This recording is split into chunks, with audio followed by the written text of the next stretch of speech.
বিয়ের পরের দিনেই আমার জামাই এসে বলল, আপনার মেয়ে আমাকে খুশি করতে পারছে না, এবং এই কথা বলেই সে আমার মেয়েকে ছেড়ে চলে গেল। এই কথা শুনে আমার যেন মাথায় আকাশ ভেঙে পড়ল। আমি আমার মেয়েকে অনেক নামী ডাক্তারদের কাছে নিয়ে গিয়েছিলাম, কিন্তু সকলেই বললেন ওর শরীরে কোনো ত্রুটি নেই, সবকিছুই স্বাভাবিক। তারপর একদিন আমার মেয়ে আমাকে বলল, মা, আমার এক বন্ধু বলেছে যে একটি মন্দিরের কাছে একজন সাধু বাবা থাকেন, যিনি সব সমস্যার সমাধান করতে পারেন। তাই আমি মেয়েকে নিয়ে সেই সাধুর কাছে গেলাম। সেখানে সাধু বাবা বললেন, একে 7 দিন আমার এখানে থাকতে হবে। আমি আমার জ্ঞানে তৈরি করা বিশেষ তেল ওর শরীরে প্রয়োগ করব। তবেই সমস্যা দূর হবে। তার কথা আমার মেয়ে আমি সেখানে রেখে চলে আসি। কিন্তু আমার মনে অনেক ভয় শুরু হয় মেয়েকে একা রেখে আসার কারণে।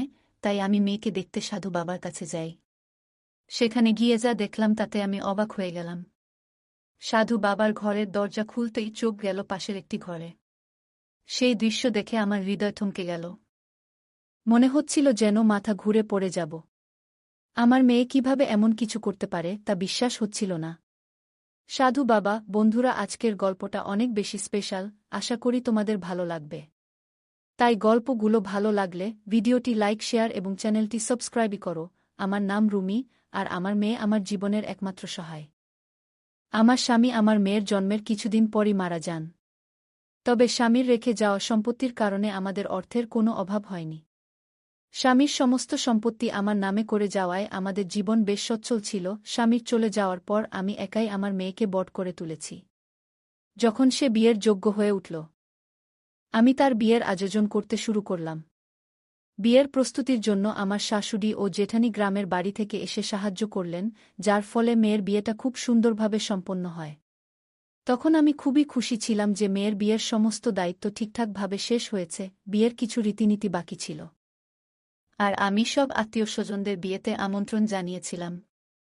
সবাই আমার সাথে অত্যন্ত ভালো ব্যবহার করেছেন, কখনো কোনো সমস্যা তৈরি হয়নি। তবে বিয়ের পরে আমার মেয়েকে সেখানে একা রেখে আসতে আমার মন কিছুতেই স্থির হচ্ছিল না। তাকে একা রেখে আসা যেন ঠিকঠাক মনে হচ্ছিল না। তাই আমি আবার ফিরে গেলাম মেয়ের কাছে। সেখানে পৌঁছে যা দেখলাম তাতে আমার মাটি যেন পায়ের তলা থেকে সরে গেল। আমার স্বামীর অনুপস্থিতি যেন আমার জীবনে তেমন কোনো শূন্যতা তৈরি করেনি। চারপাশের সবাই নিজের মতো করে আমাকে সহায়তা করছিল। তাদের এই ভালোবাসা ও সহযোগিতায় আমার চোখে জল এসে গেল। আমার মনে হচ্ছিল, যদি আজ আমার স্বামী বেঁচে থাকতেন তাহলে মেয়ের বিয়েতে কতটাই না খুশি হতেন। কিছু দিনের মধ্যেই আমার মেয়ের বিয়ে ধুমধাম করে সম্পন্ন হল। সে তার শ্বশুর বাড়ি চলে গেল। বিদায়ের সময় আমি খুব কেঁদেছিলাম, কারণ সে ছিল আমার স্বামীর শেষ স্মৃতি।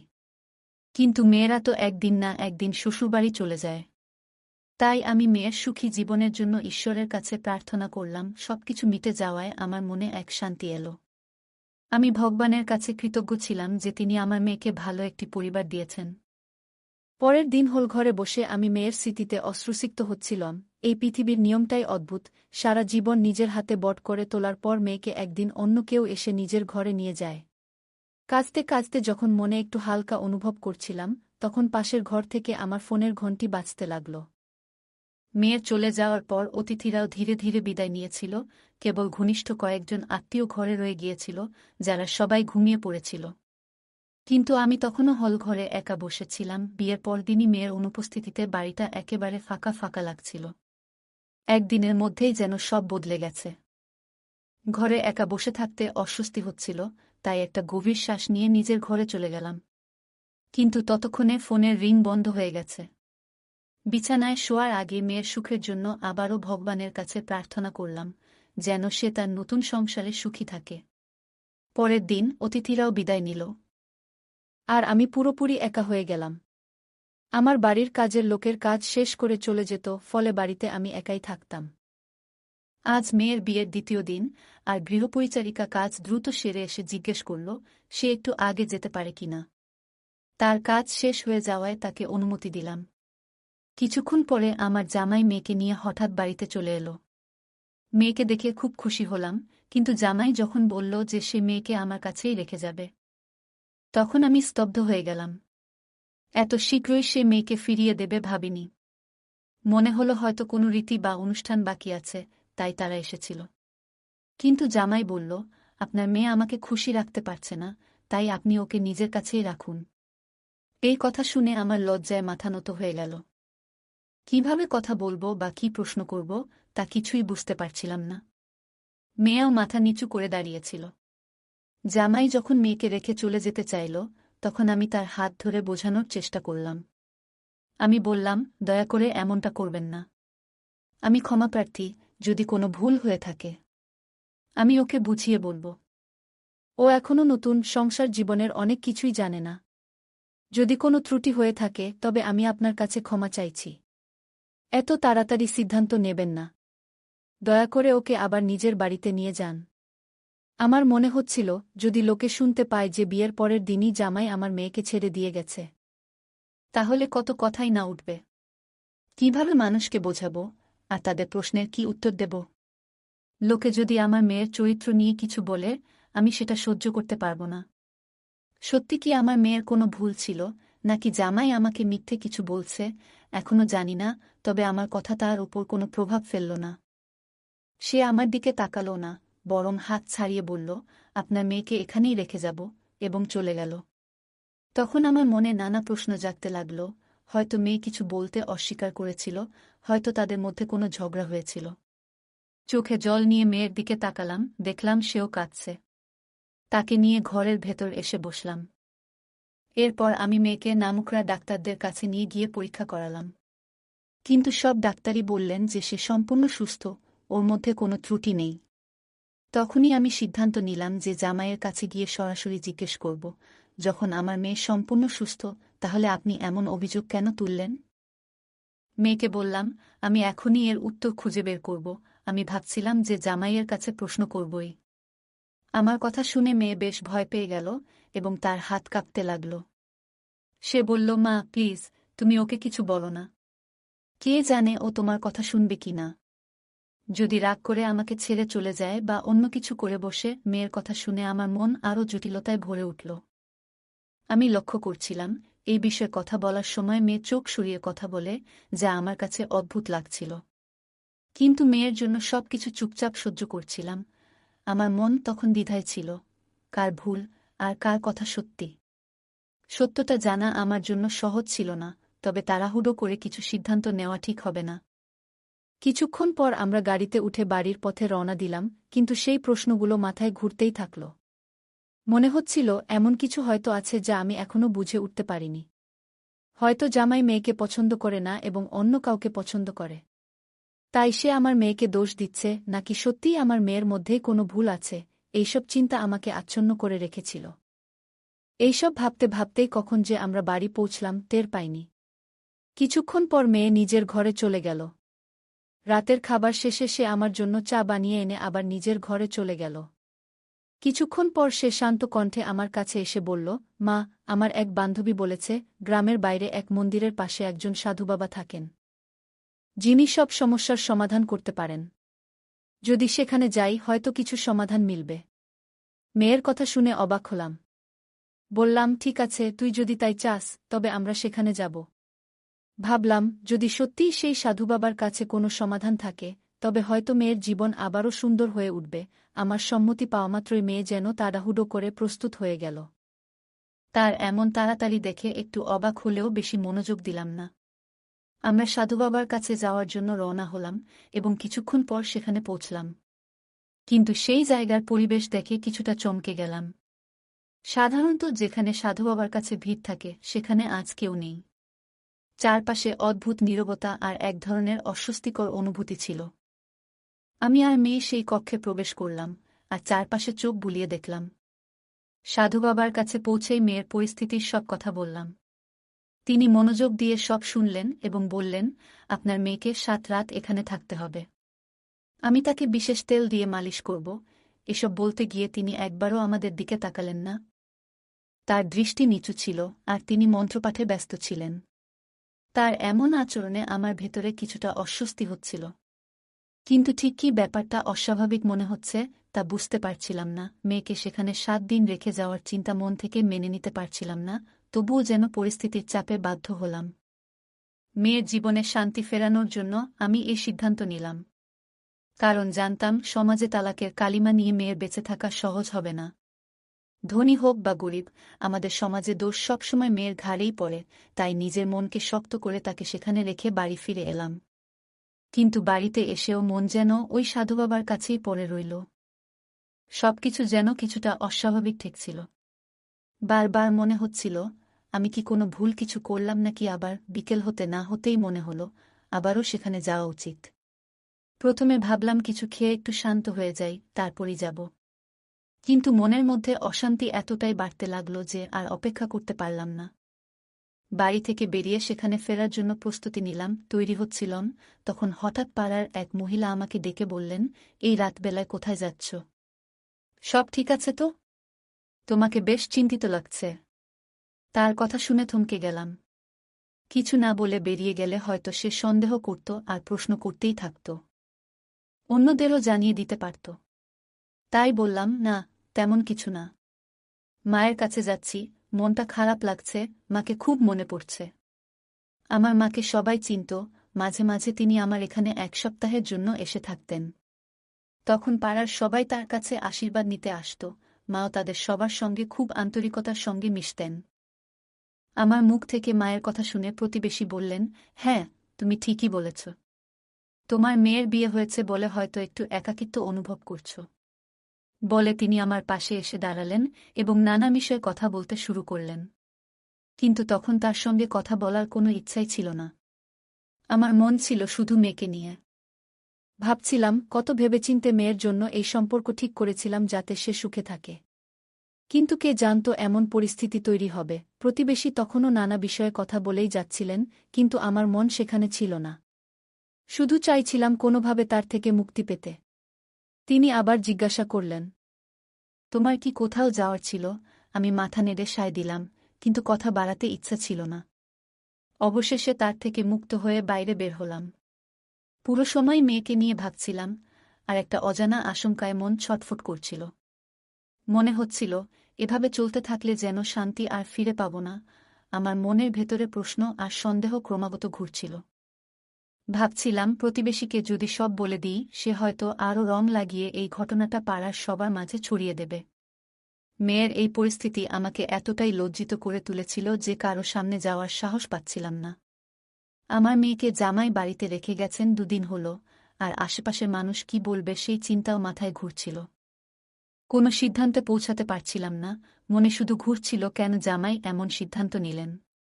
কেন বললেন যে আমার মেয়ে তাকে সুখী করতে পারছে না। এই চিন্তা মাথায় নিয়ে আবার সেই জায়গায় পৌঁছালাম যেখানে কয়েক ঘন্টা আগেই মেয়েকে রেখে এসেছিলাম। গাড়ি থেকে নেমে গভীর শ্বাস নিলাম আর দ্রুত পা চালিয়ে ভেতরে ঢুকলাম। কারণ মেয়েকে নিয়ে একরাশ সন্দেহ আর চিন্তা আমাকে ঘিরে ধরেছিল। এই দিনে কারো ওপরও বিশ্বাস করা কঠিন, তাই দ্রুত মেয়ের কাছে পৌঁছানোর জন্য এগিয়ে যাচ্ছিলাম। আমার মেয়ে কি ঠিক আছে? জানি না, এই ঘন্টায় সে কেমন আছে। সাধু বাবার ঘরের দরজা খুলতেই চোখ গেল পাশের একটি ঘরে। সেই দৃশ্য দেখে আমার হৃদয় থমকে গেল। মনে হচ্ছিল যেন মাথা ঘুরে পড়ে যাব। মেয়ে কিভাবে এমন কিছু করতে পারে তা বিশ্বাস হচ্ছিল না। দেখলাম মেয়ে সামনে বসে, আর 30 বছরের মতো এক যুবক, যাকে সবাই সাধু বাবা বলতো, তার মাথা মেয়ের কোলে রেখে শুয়ে আছে। দুজনেই হাসতে হাসতে কথা বলছিল। আমি বাইরে থেকেই তাদের কথাগুলো শুনতে পাচ্ছিলাম। সেই যুবক বলছিল, তোমার বিয়ের খবর শোনার পর থেকে এক মুহূর্ত স্বস্তিতে কাটাতে পারিনি। আমার মেয়ে তার হাত ধরে মৃদু হেসে বলছিল, এই জন্যই তোমাকে তোমার কাছে নিয়ে এসেছি, যেন তুমি নিশ্চিত হও যে আমার স্বামী আমাকে কখনো স্পর্শ করেনি। আমি এমন ব্যবস্থা করেছি যাতে আমরা সবসময় একসঙ্গে থাকতে পারি। আমার স্বামী আমার মুখও আর দেখতে চাইবে না। মেয়ে শান্তভাবে তার হাত ধরে কথা বলছিল, এবং আমার ভেতরটা ক্রমশ পুড়ে যাচ্ছিল। এতদিন আমি জামাইকে ভুল বুঝছিলাম, আসল দোষটা যে মেয়ের, তা জানতে পেরে নিজেই হতবাক হয়ে গেলাম। তাদের কথাগুলো আর সহ্য করতে পারছিলাম না, তাই রাগের মাথায় দরজা ঠেলে খুলে দিলাম। দরজা খোলার শব্দে দুজনেই চমকে উঠে দাঁড়াল। ঘরের ভেতরে ঢুকে আমি মেয়ের হাত ধরে তাকে এক চড় মারলাম।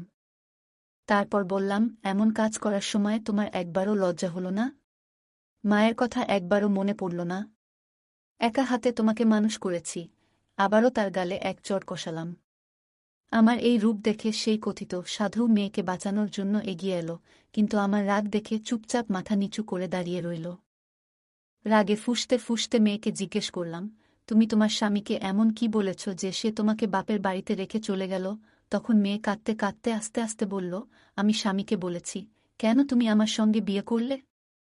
আমি সন্তান জন্ম দিতে পারব না, আমার দ্বারা কোনো সন্তান হবে না।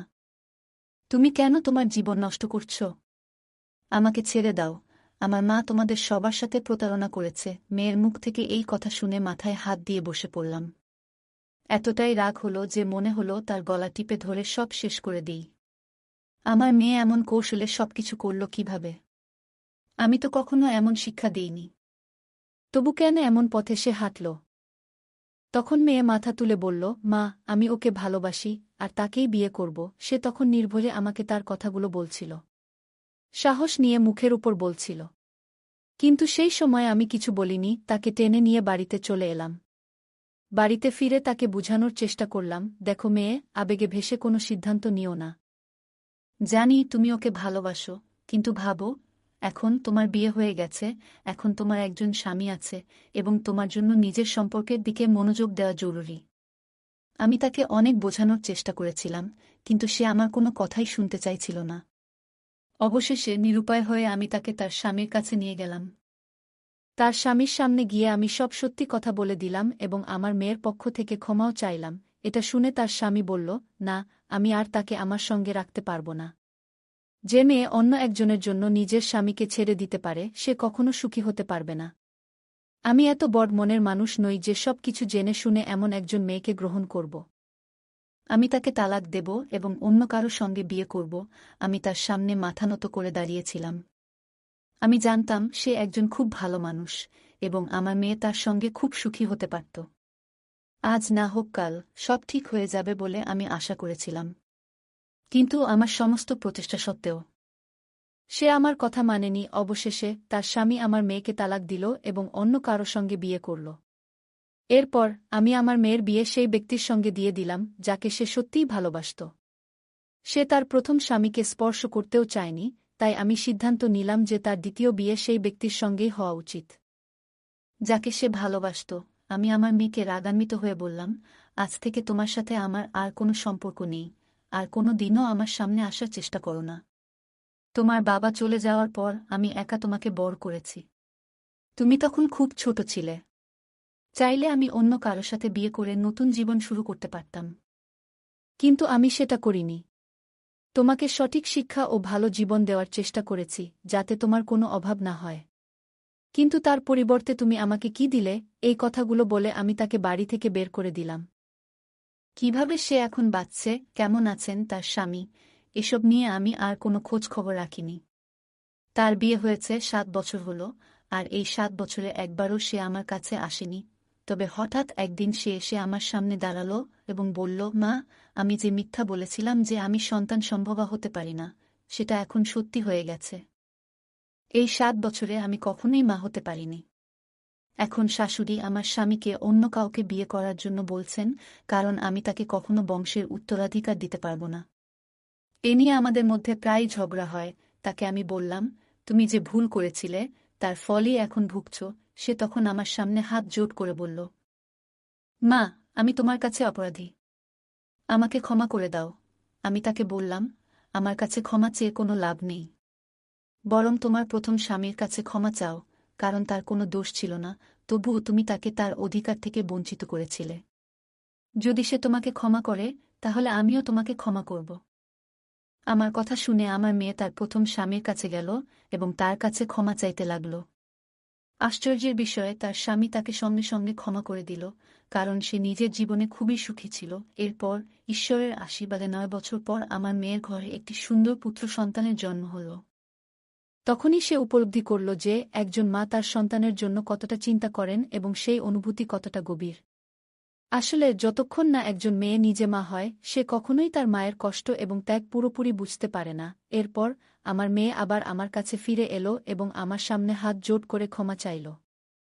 তখন আমি তাকে মন থেকে ক্ষমা করে দিলাম। গল্পের মেয়েটি আবেগপ্রবণ হয়ে প্রথমবারের মতো প্রেমের প্রতি টান অনুভব করে, যা তাকে স্বামী ও পরিবারের দায়িত্ব থেকে বিচ্যুত করে। আবেগপ্রবণ হয়ে মুহূর্তের সিদ্ধান্ত নেওয়ার ফলে জীবনে কিভাবে সমস্যার সৃষ্টি হতে পারে তা এই গল্পে স্পষ্টভাবে প্রতিফলিত হয়। তাই আবেগের মধ্যে থেকেও চিন্তাভাবনা এবং বাস্তবতার বিবেচনা করা জরুরি। প্রথম স্বামীর প্রতি মেয়েটির আচরণ ছিল এক ধরনের বিশ্বাসঘাতকতা। এই ঘটনাটি আমাদের শেখায় যে সম্পর্কের ভিত্তি বিশ্বাস ও শ্রদ্ধার ওপর দাঁড়িয়ে থাকে, সেখানে একবার বিশ্বাসঘাতকতা ঘটলে তা পুনরুদ্ধার করা অত্যন্ত কঠিন। এটি বোঝায় যে সঠিক ও আন্তরিক সম্পর্ক বজায় রাখা কতটা গুরুত্বপূর্ণ। মেয়েটির প্রথম স্বামী তাকে ক্ষমা করার মধ্যে যে মহানুভবতা দেখিয়েছিল, তা আমাদের শেখায় যে ক্ষমার মাধ্যমে মানসিক শান্তি এবং সুখ পাওয়া যায়। ক্ষমা না করলে মানুষ নিজের মনে দুঃখ ও বিদ্বেষ বহন করে চলে।